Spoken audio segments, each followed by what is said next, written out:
Partai Nasdem, ya, pimpinan Surya Paloh menegaskan tidak akan mengusung Anies Baswedan di Pilkada Jakarta dikarenakan lebih memilih bergabung dengan Koalisi Indonesia Maju. Maka Anies Baswedan otomatis terpental dan tersingkirkan. Inilah Surya Paloh.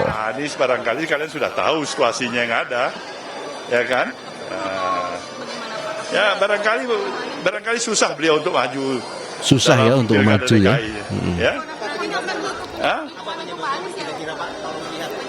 Nah, coba tanya Pak Anies yang paling bisa menjawabnya.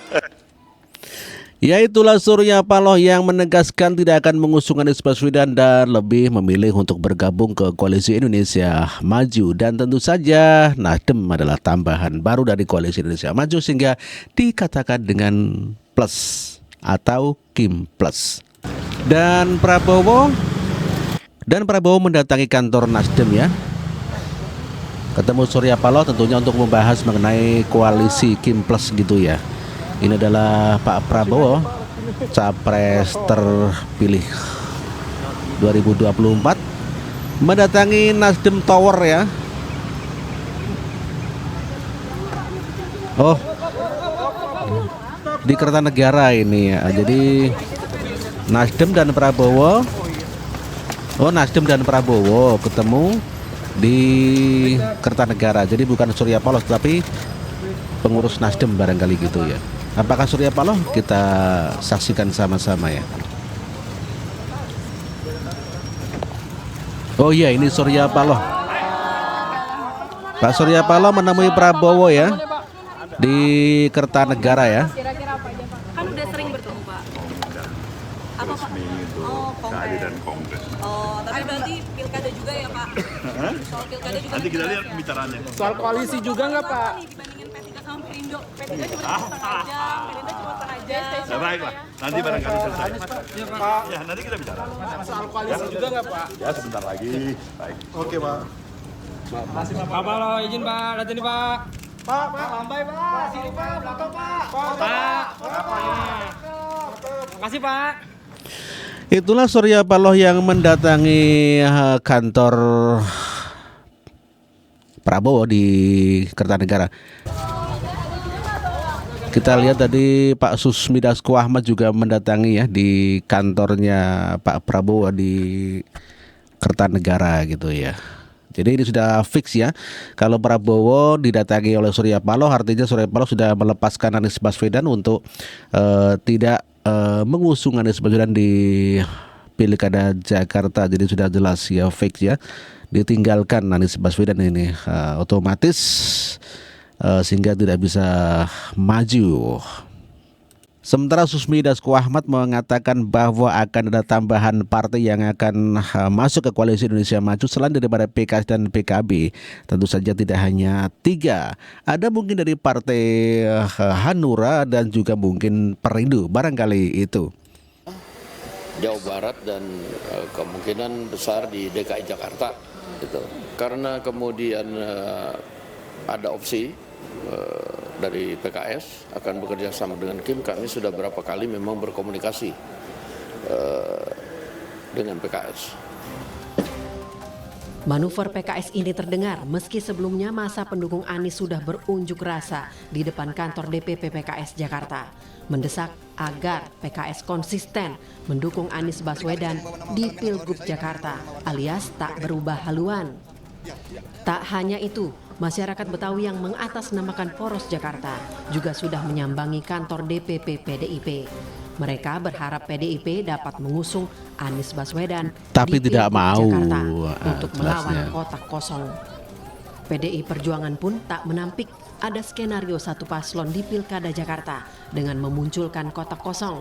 Ketua DPP PDIP Jarod Syaiful mengatakan PDIP kini sedang melawan upaya satu paslon di Pilkada.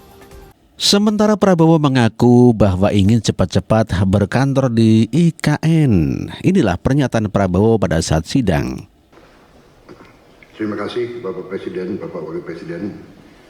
Saudara-saudara sekalian, saya tidak memberi pengarahan tapi saya memberi beberapa komentar. Yang pertama tentang IKN. Saya kira supaya jelas dan tadi sudah saya tegaskan beberapa kali bahwa IKN ini akan kita tuntaskan, akan kita selesaikan dengan baik. Karena memang sangat dibutuhkan. Tadi Bapak Presiden menyampaikan soal pemerataan dan keinginan kita untuk juga meringankan daya dukung Pulau Jawa terhadap konsentrasi populasi dan konsentrasi kegiatan. Komentar saya tentunya kepada otorita. Pertama, terima kasih atas jerih payah dan prestasi yang sudah dicapai. Saya sebagai anak bangsa melihat, saya juga cukup bangga nuansa budaya bangsa kita sangat kuat, dan ini juga membesarkan hati kita semua. Ini juga membuat saya ingin cepat berkantor ya. Operasi di sini, Pak.